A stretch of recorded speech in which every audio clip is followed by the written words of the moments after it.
മലയാള സിനിമയുടെ അഭിമാനവും യൂണിവേഴ്സൽ സ്റ്റാറുമായ മോഹൻലാലിനി ബോളിവുഡിൽ നിന്നും കോളിവുഡിൽ നിന്നുമൊക്കെ നേരെ പോകുന്നത് ടോളിവുഡിലേക്കാണ്. അടുത്ത വർഷം മോഹൻലാല് തെലുഗുവില് 2 ഫിലിംസ് ആണ് ചെയ്യാനായിട്ടിരിക്കുന്നത്. ഈ ഡിസംബറിൽ ഒരെണ്ണം സ്റ്റാർട്ട് ചെയ്യുകയാണ്. അത് ഡയറക്റ്റ് ചെയ്യുന്നത് നാഷണൽ അവാർഡ് വിന്നറായ ചന്ദ്രശേഖർ യലേത്തിയാണ്.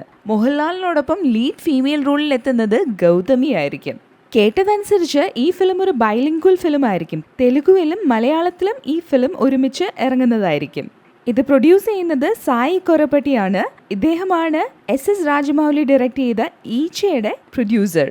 പക്ഷേ ഇതിനേക്കാളും ഒക്കെ ഇൻട്രസ്റ്റിംഗ് ആയിട്ടുള്ള ന്യൂസ് എന്താണെന്ന് വെച്ച് കഴിഞ്ഞാൽ, അടുത്ത വർഷം മോഹൻലാലിന് മറ്റൊരു തെലുഗു ഫിലിം ചെയ്യുന്നുണ്ട്.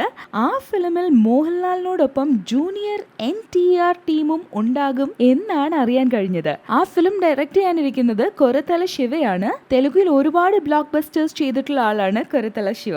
അദ്ദേഹത്തിന്റെ ഏറ്റവും ലേറ്റസ്റ്റ് ആയിട്ടുള്ള ഫിലിമാണ് ശ്രീമന്തുഡു. മഹേഷ് ബാബുവാണ് ഇതിലെ ലീഡ് ക്യാരക്ടർ ചെയ്യുന്നത്. ഒരുപാട് ക്രിട്ടിക്കൽ അവാർഡ്സും മറ്റുമൊക്കെ നേടിയിട്ടുള്ള ഒരു കമേഴ്ഷ്യൽ സക്സസ് ആണ് ഈ ഫിലിം.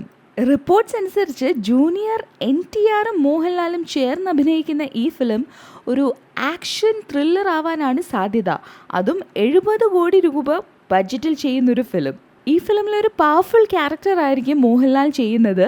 സൗത്ത് ഇന്ത്യയിൽ നിന്നുമുള്ള ഒരു powerful actor as well as popular ആക്ടറിനെ ആയിരുന്നു ഇതിന്റെ ക്രൂവിന് ആവശ്യം. അങ്ങനെയാണ് അവർ മോഹൻലാലിനെ സമീപിക്കുന്നത്. അവരെ സംബന്ധിച്ച് മോഹൻലാല് തെലുഗുവിലും വളരെ പോപ്പുലർ ആയിട്ടുള്ള ഒരു ആക്ടറാണ്. With just a cameo role that he did in a Telugu film. ഈ ഫിലിമിന്റെ ഒഫീഷ്യൽ അനൗൺസ്മെന്റ് എത്രയും പെട്ടെന്ന് തന്നെ ഉണ്ടാവും. അടുത്ത മാസമോ മറ്റോ ആയിട്ട് ഈ ഫിലിമിന്റെ പൂജാ സെറമണിയും നടക്കുന്നതായിരിക്കും. ജൂനിയർ NTRന്റെ കരിയറിൽ വെച്ച് ഏറ്റവും വലിയ ഫിലിം ആയിരിക്കും ഇത്. ആളിപ്പോ നന്നക്ക് പ്രേമതോ എന്ന് പറയുന്ന ഫിലിമിന്റെ ഷൂട്ടിംഗ് തിരക്കുകളിലാണ്. മോഹൻലാൽ ആണെങ്കിൽ പുലിമുരുകന്റെ തിരക്കിലും.